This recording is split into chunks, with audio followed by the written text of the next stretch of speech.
হচ্ছে প্রত্যেক দিনের পড়া যদি আমরা প্রত্যেক দিনই কমপ্লিট করি, এক্সামের আগের জন্য যদি জমাই না রাখি, তাহলে আই থিঙ্ক জীবনটা অনেক ইজি হয়ে যায়। সে আমাকে চাইছে যে আমি যেন গোল্ড মেডেল পাই। বলতে পারেন মা আমার সাথেই পড়াশোনা করছে। তো I am feeling pretty good.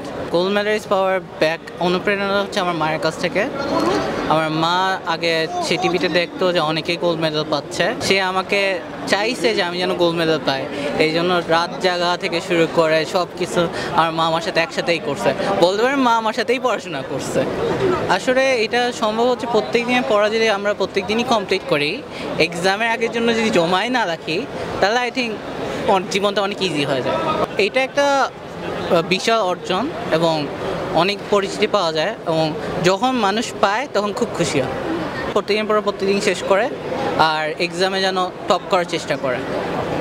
হ্যাঁ, চ্যালেঞ্জ তো যে কোনো কোর্সেই থাকে, কিন্তু আমার যেহেতু প্রোগ্রামিং করতে ভালো লাগতো, আমার ওরকম চ্যালেঞ্জ ফেস করি নাই।